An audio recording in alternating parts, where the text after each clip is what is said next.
Welcome, brave souls, to a night of mystery and terror. Are you ready to step into the darkness? Hold your breath, because tonight's story will haunt you long after the lights go out.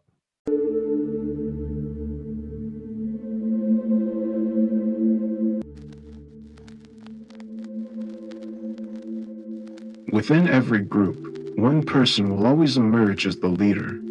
It's the natural order of our species to fall into social roles. We align ourselves and unify through like-minded ideologies. But when a new element is introduced, the harmony of the group is disrupted. Disagreement will spawn a new leader, one that separates from the fray and challenges the old leader. Our kinship is tested, and in the end, only one leader will prevail. Do you ever miss home? Nigel stood 10 feet away, his back turned to me. His suit obscured the direction his eyes were gazing towards, but I knew. He was looking up at the sky. "This is our home," I responded with confidence. "We live here." His voice crackled through my earpiece. You know what I mean, Al. He raised his arm and extended his palm toward the stars above. Earth. "We're never going back. It's been 20 years. I don't really think about it anymore." I turned away and overlooked the thriving community we had built together with pride in my chest. Nigel had named our community Cronus, after the Greek god of agriculture when we first landed, and the name stuck, despite headquarters preemptively naming it Spirit after the rover that landed here in 2004. Cronus was now a series of living units spanning across 36 different pods. There were only 2 when we first arrived. In 20 years, we've gone from 4 people to 72. Remarkable, if I do say so myself. My focus is occupied with the settlement, I continued, making sure the foundations for humanity on Mars are established, and we've exceeded our most optimistic goals by staying focused. Christ. I miss Chinese food. You say that a lot. It's just... we've done our time here, don't you think? We're getting old, Al. We've built this settlement from the ground up together, gave our whole lives for this, and we don't even have much more to offer. Eventually, we'll be too weak to pick up the hammer. We'll be absorbing vital resources as we slowly die, rather than making further contributions to the settlement. He stopped for a moment and let out a heavy breath into the headset. Neil Armstrong went to the moon and then returned to Earth, where he was celebrated as a hero for humanity. Shouldn't we have the same privilege? Shouldn't we be living out the rest of our days on a beach in Hawaii instead of this cold, lifeless desert? We knew what we signed up for, I assured him. I'm looking forward to living the rest of my days here and watching Cronus expand even further than it already has. Nigel turned and snickered at me, his eyes slightly bloodshot from what appeared to be tears. He expressed his thoughts on returning to Earth previously, but never had I seen the notion affect him the way it was now. Something wasn't right with him. "Nigel, what's gotten into you?" His only response was to lower his head to the ground and walk slowly past me, back towards the airlock. I watched him walk, a wistful man longing for something he'll never receive. As day turned to night on the red planet, I did my best to think of something to raise his spirits, but with resources limited, there was not much to offer. This place had no viable respite. Perhaps he envisioned our time here unfolding differently. Maybe he expected more to come of our time and our sacrifice, and simply laying the foundations for future generations was not the ultimate goal. 20 years is a long time to wait for something without the gratification of obtaining it. I can sympathize.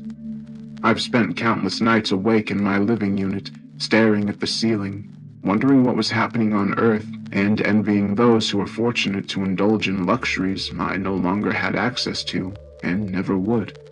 Those thoughts lasted only briefly. The prospect of our mission eventually devoured all personal desire. Everyone at Kronos had those thoughts from time to time, and they would quickly fade. For Nigel, though, this time the thoughts were not fading. My old friend was losing his enthusiasm in life. He needed me. Before going to sleep for the night, I booted up my laptop and sent Nigel an email. Tomorrow marks the 20th anniversary of our landing here. That's almost 11 Martian years. We should celebrate. Come to my living unit after morning audit. I've been hiding a bottle of whiskey that came with the last arrivals just for us. I clicked send and went to sleep, hoping the email would provide a little boost to his mood when he saw it. The morning came and brought with it the usual routine of checking diagnostics on the habitat for any potential issues. I greeted my uni-mate, Vanessa, when I awoke. She had come to Cronus 4 years ago, and we had shared our unit for the last 6 months. The living units rotated individuals regularly, so there wouldn't be any risk of growing too attached or agitated with someone. Socializing on Mars wasn't exactly frowned upon, but it was still viewed as a distraction. When you're one of only a few people on an entire planet, a petty squabble has devastating potential. We had our times of bonding together as a group, but for the most part, we tried to keep it to a minimum and stay focused on our work and staying alive. Vanessa and I, on the other hand, skipped the last rotation and stayed in the same unit. We made up some excuse about how moving her items may compromise her geological research. In truth, we just didn't want to be apart. Before she moved in, I had forgotten what it was like to make a deep connection with another person. Vanessa was still my unit mate to everyone here, but there were a few nights shortly after she moved in where our relationship went beyond the professional guise we displayed during the day. Soon we stopped fighting the connection we had and embraced it. We cared deeply for each other. There was an unspoken agreement between Vanessa and I that we would keep our relationship secret to the rest of Cronus. We both knew no good would come of it. During the day, she would sometimes find a moment to show me she cared when no one else was around. She would place a light fingertip on the dorsal side of my hand and draw an imaginary heart. It was so endearing and always made me ecstatic, invigorating the youthful spirit that had dwindled over the years. Vanessa sat at a desk adjacent to her bed, typing away on her computer. I stared at her from behind for a moment, admiring the beauty of her long auburn hair cascading over the back of her swivel chair. "Good morning," I said to her with a smile. She turned in her chair and greeted me with a smile of her own. Morning. "Did you sleep well last night?" She scrunched her nose and squinted her eyes. Not so great, actually. Is everything all right?" Oh, I'm fine. I don't know. Couldn't get comfortable, I guess. Something just felt off to me. "I'm sorry, sweetie," I said as I raised my body from the bed. I walked to the window and stared out at the red planet. Our living unit was on the very outer edge of Cronus and provided a spectacular view of the surrounding landscape of Gusev Crater. In the sky was a lone shining beacon resting peacefully in the bleak light of dawn, Phobos. It was much smaller from the surface of Mars than Luna was to Earth, but I always saw it as much bigger than it actually was. I loved seeing it every day. There were never any clouds disrupting the view, only the occasional dust storm. Taking in the view every morning solidified my purpose in life. This was where I belonged. I was home. My attention was drawn to the LED alert on my computer, indicating new notifications. I sat at the desk next to Vanessa and brought up my HUD. The transparent screen came to life in front of me, the corner of the screen marked with a red 36 in my email. More than the usual day, likely because of the anniversary, I assumed. My inbox was filled with congratulatory messages, a couple reports from the automated algorithms that monitored stasis through Cronus and any possible contamination in the habitat, and one reply from Nigel. I had almost forgotten about the email I sent him the night before. I opened the reply from Nigel first. All he sent back to me was a 5-word response. "It's too late for that." What is it? "It's Nigel. I don't know." I rolled my chair over to the intercom and selected Nigel's living unit. "Nigel, are you there?" I waited nervously for a few seconds, each one ticking by with a loud thud in my chest. "Nigel, can you hear me?" Someone breathed slowly into the other end, puffing methodically into the microphone. Nigel, is that you? Are you alright? A weak voice finally broke through my speaker. Can I go home now? Speaking to him through the intercom wasn't optimal. Nigel was having some sort of breakdown and needed someone to calm him.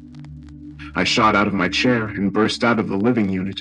Just outside my door was a group of about 30 people, all wearing party hats and holding up a small cake. They all shouted in unison, cheering my emergence.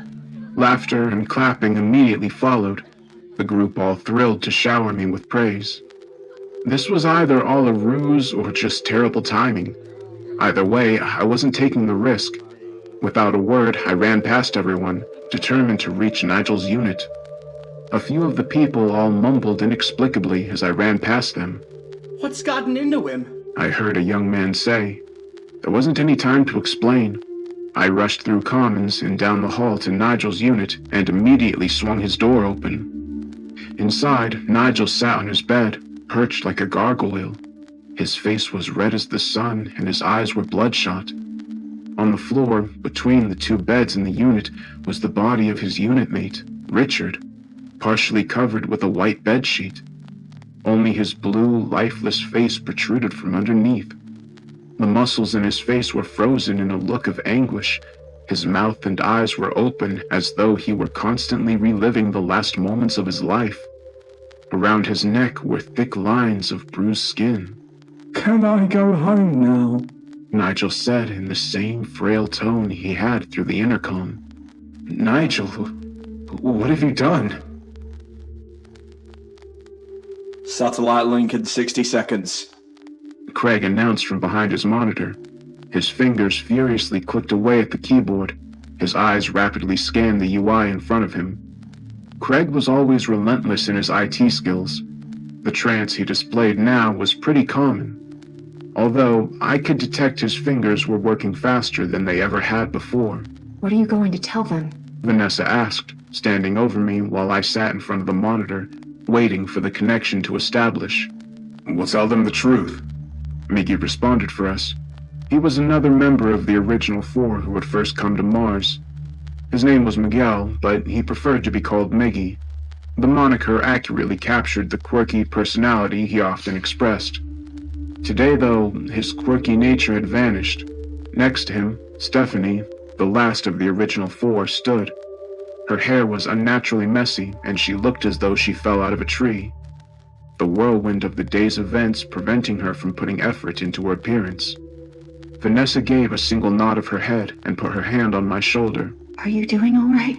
She asked in a voice slightly above a whisper. Honestly, I shifted my stiff head and met her gaze. No.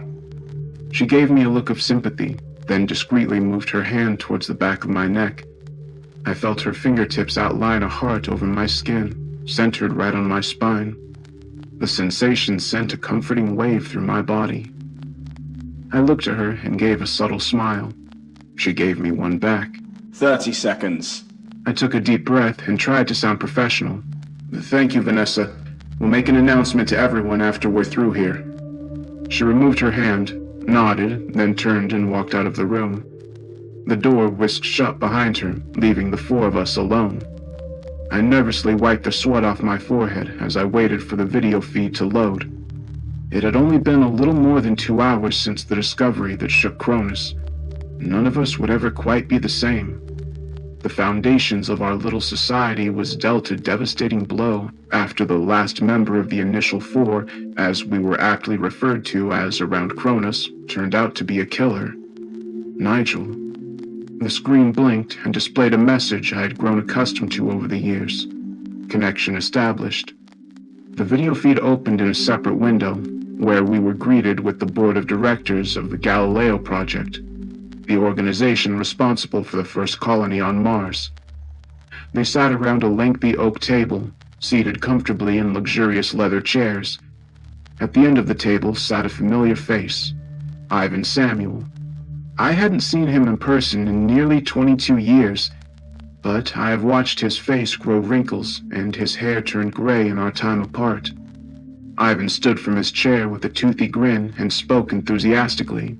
Al, Miguel, Stefania, on behalf of the Galileo Project and everyone on planet Earth, congratulations on 20 years living on Mars. The team around the conference table clapped their hands. Well done. I held up a hand and gave them a solemn look, then waited for the clapping to end. I'm afraid we have a bit of a situation here at Cronus. Ivan sat and slouched in his chair. A situation? What kind of situation? There's been a murder. The room gasped, and everyone shot confused looks at each other. One of our own here has killed another. Who? Who is the killer? Miggy huffed a deep breath loudly. I'm afraid it's Nigel, sir. He suffocated Richard Cloud in his sleep last night. Are you joking? He's not. Oh my, this is terrible. Ivan looked around the room in deep thought. Why? Why would he do such a horrendous thing? We're not entirely sure about that, but I believe he did it because he doesn't want to be here anymore. You mean he wants to come back to Earth? That's what he said. He keeps asking if he can go home. A cold silence fell over the feed. No one quite sure what to make of the news. Their blank stares at each other mirrored what I was feeling. We had no protocol for this, no plan for any kind of action. Prepping for life on Mars never included any training for handling murder scenarios. Where is Nigel now? A woman I recognized as Charlotte Werner, the CFO, asked. He's isolated in his living unit. We've designated a surveillance team to keep an eye on his every move. Good. Why does he want to leave Mars? I recalled the day before when Nigel confided in me. He spoke with me yesterday and made a comment about his age. He's 53 years old now. I think he's experiencing a transition of identity, a severe one. I took my eyes off the screen and stared out the window to my left, allowing myself a moment to get lost in my own thoughts.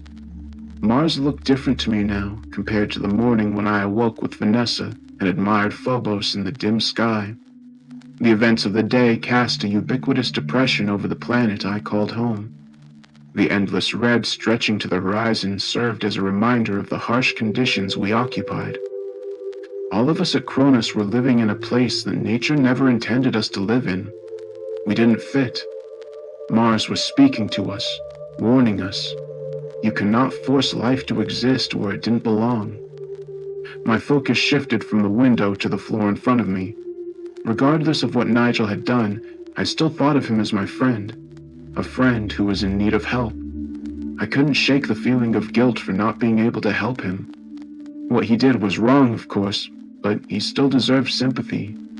I think he should return to Earth. Are you mad? It would be best for everyone in Cronus. It's not like we have a prison to stick him in. The Galileo Project cannot continue with him here. Ivan slammed the palm of his fist against the table and hastily raised himself out of the chair. It's not like calling an Uber, you know. Do you have any idea how much it would cost? Not to mention how long it would take. Even if we had a craft ready to launch today, we couldn't do it. The planets aren't even aligned properly. I'm fully aware that it would take some time. At least 5 years. What are you going to do with him while you wait? Our model is built on sending people there, not bringing them back. We would have to build a specialty ship from scratch. All this on top of the inevitable lawsuits that are sure to follow. It's not about money. The growth of Kronos is paramount. He's a liability here that will hinder our growth. He needs to go back to Earth and be brought to justice. Ivan placed both his hands on the table and leaned forward, his tone softening. Look, Al. You and the people at Cronus are pioneers, like the early European settlers of Plymouth. Do you think the Pilgrims pestered England for matters of diplomacy? I hardly think I'm pestering you. I'm sorry, Al, but you're on your own. Cronus was eventually going to have social issues arise as more and more people are sent there. It's time you all come up with a way to deal with these things when they happen. As much as I hated to admit it, Ivan had a point. In 20 years, we'd been lucky enough to avoid any serious confrontations. but it certainly wouldn't be that way forever. Humans will naturally encounter conflicts at some point, and what were we supposed to do with Nigel for the years that would follow as we waited for his departure? We understand, Miggy said, taking over the conversation. What do you advise we do with Nigel? I would advise you to keep him isolated from the rest of the group. Lock him in his pod until he kills himself or dies naturally.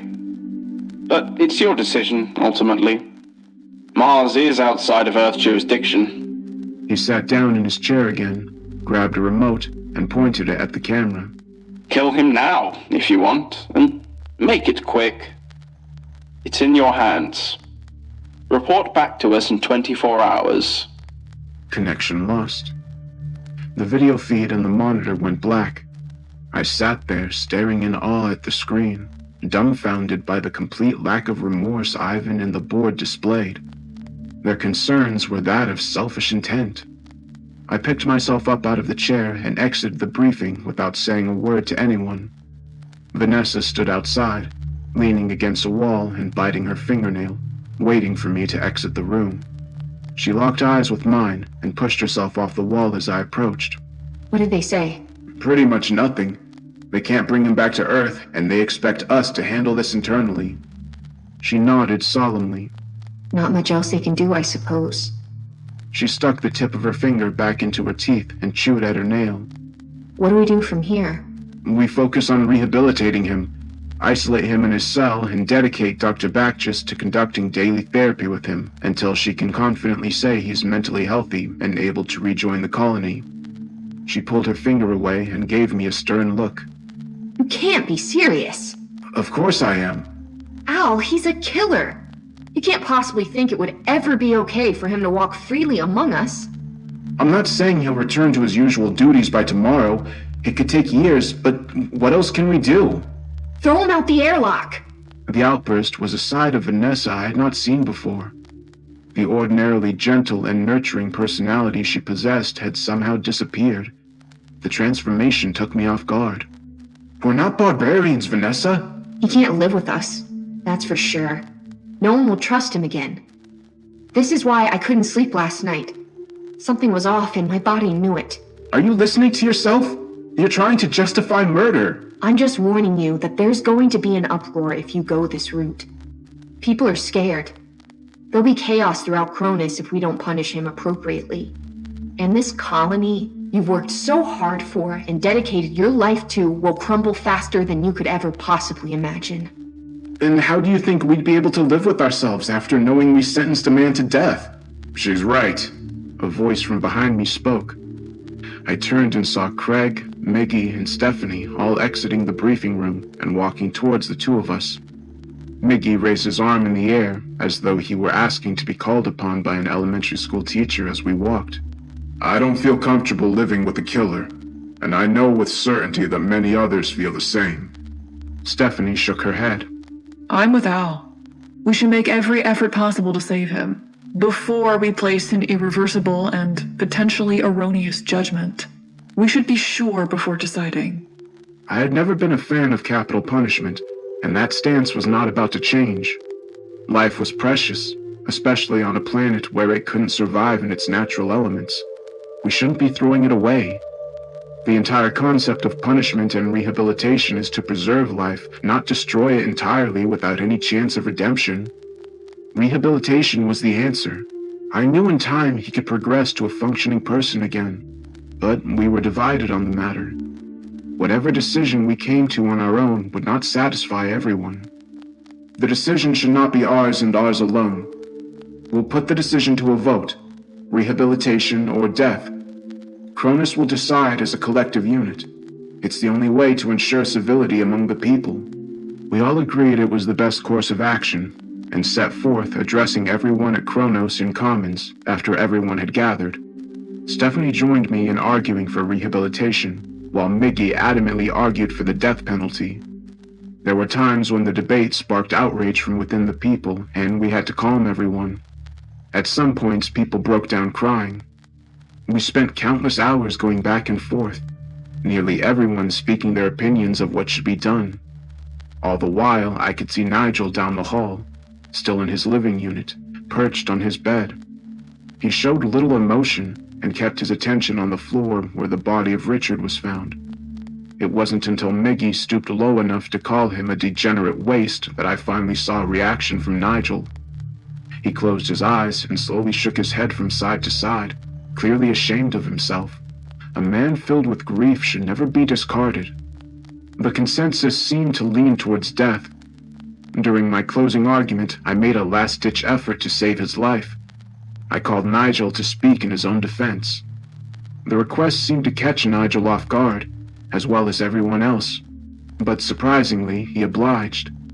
He dragged his body through the middle of the crowd, walking as though he were carrying heavy weights at his side. He joined me in front of everyone and pleaded for his life. I don't really know what to say to you all. I don't blame any of you for your anger towards me, because I'm angry with myself. I've done a horrible thing. Something I'll never forgive myself for. He paused to collect himself, as he quickly became overwhelmed with emotion. His eyes welled up with tears, and he spoke with a crack in his voice. But I'm not lost. Look at me. The man you've all known for years is still here, and he wants to come back and join you all. And with a little help, he can. Please, help the man you see before you.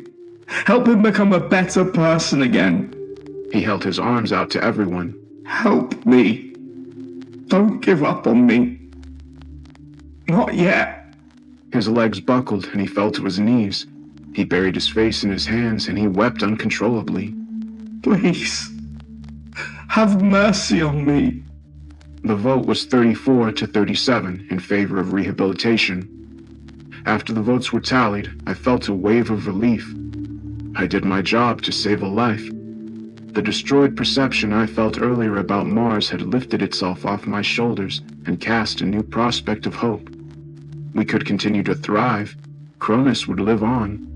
The menacing look shot at me by those who voted for death would soon fade once they saw progress. I just knew it. If we stayed on this path, there was a future for all of us here. A future for humanity on Mars. I assured that Nigel's living unit had a guard present and returned to my own living unit alone afterwards. Vanessa asked if she could speak with me, but hearing her support for the complete disregard of basic human rights, I was not quite ready to engage in further disagreement. I asked for some time to myself. Once I had a moment of privacy in my living unit, I reached under my bed and grabbed the bottle of whiskey I had stashed. My original intention was to share this with Nigel, but given the circumstances, sharing a drink with him wouldn't be right. I felt I had earned the drink without him. For the 20 years I dedicated to building a new world, and for saving, upholding justice. I took a shot and plopped myself into bed, mentally exhausted from all that had transpired. The sun had started to fade when I took another shot and closed my eyes, drifting off into nothingness.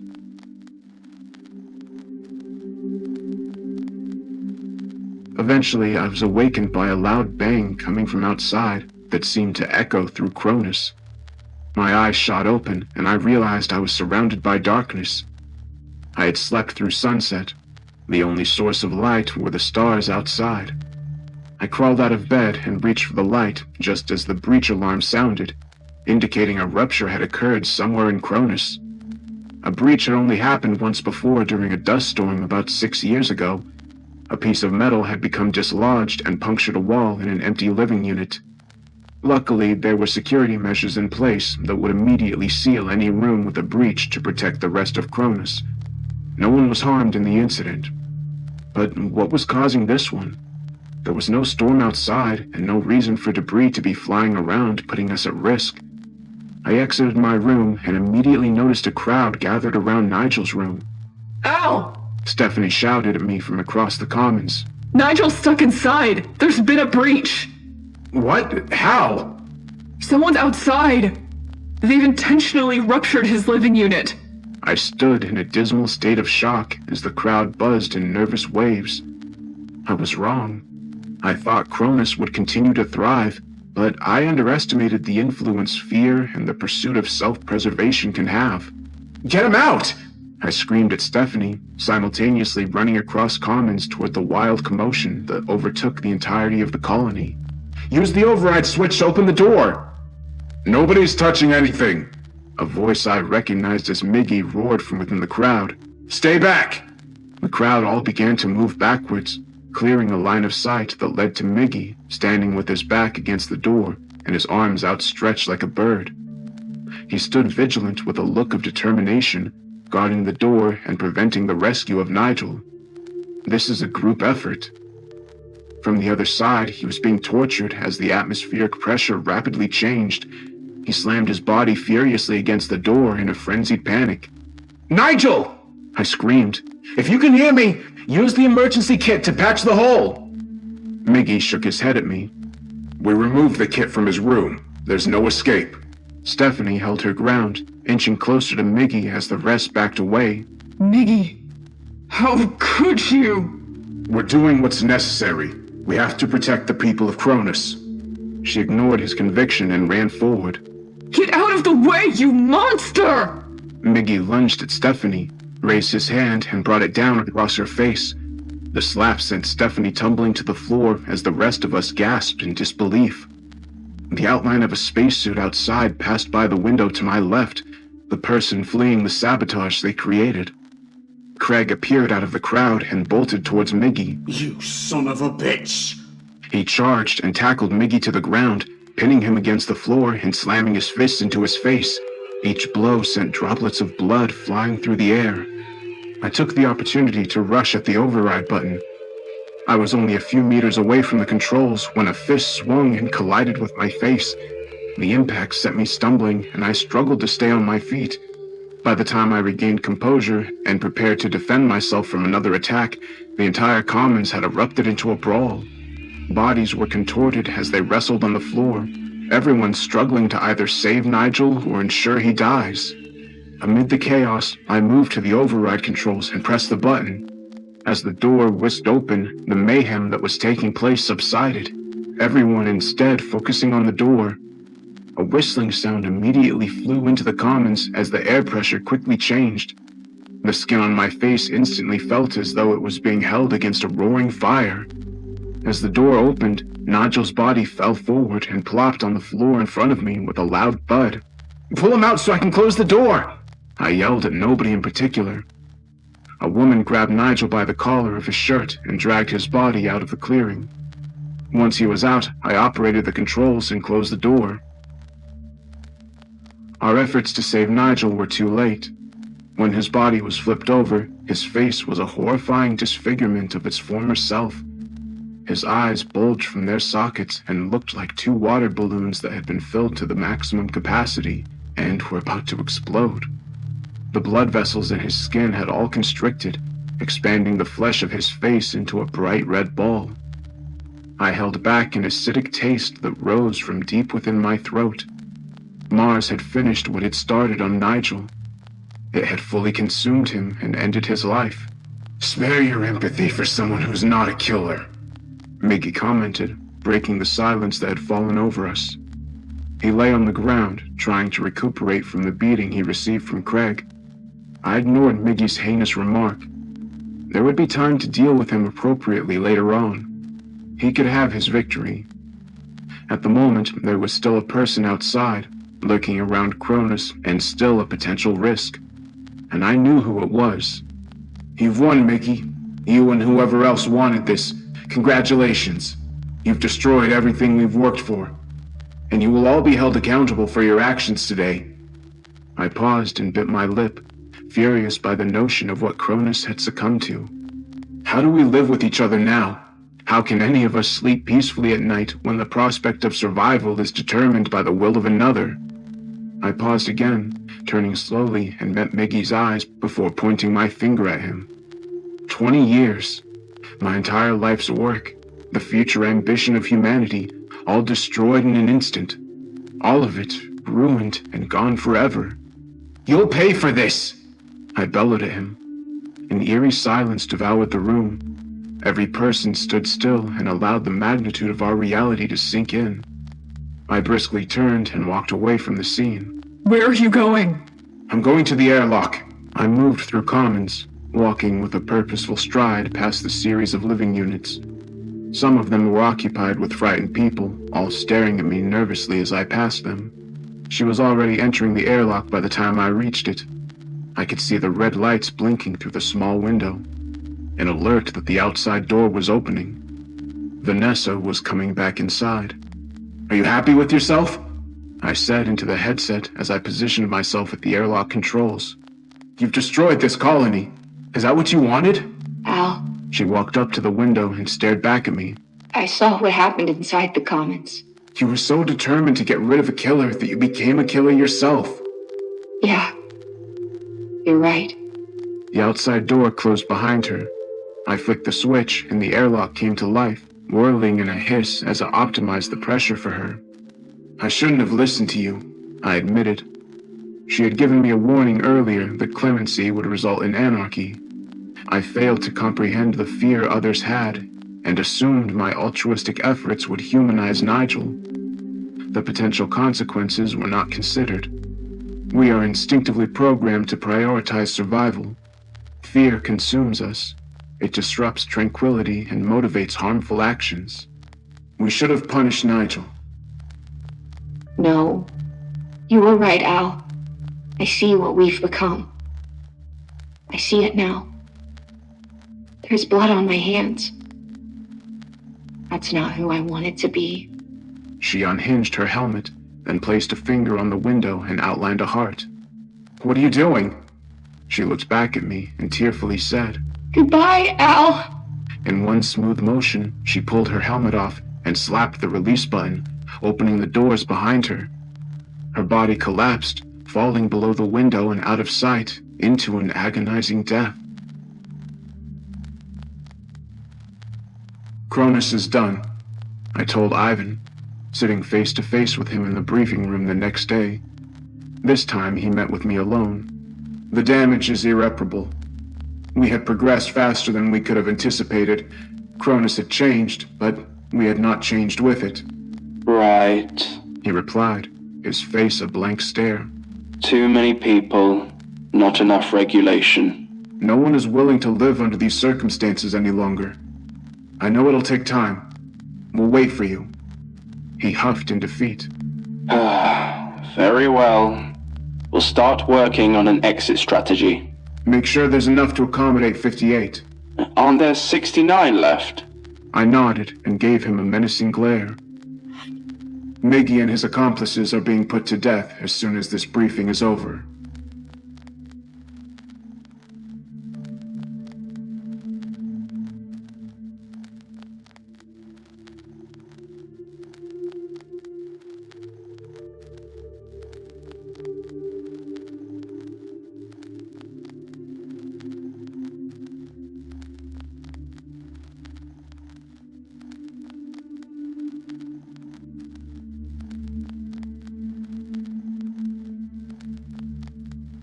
Hey everybody, I hope you enjoyed that story.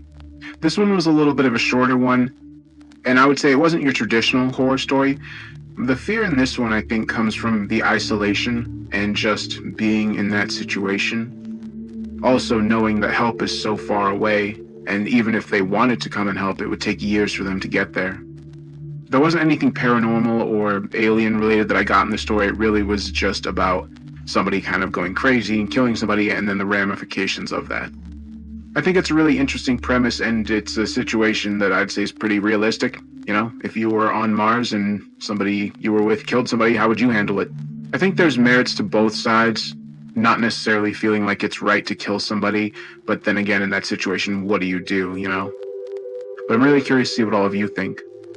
For the next video, I'm going to try to get Baraska done over the weekend and upload it on Monday or Tuesday, because I'm going on my trip for a few days on Tuesday, and I'd like to get that done before I go, just so you all have something nice and long to listen to.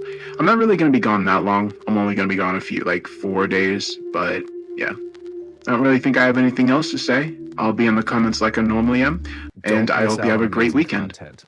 Hit that subscribe button and turn on the notification bell to stay updated with our latest videos. Join our community today.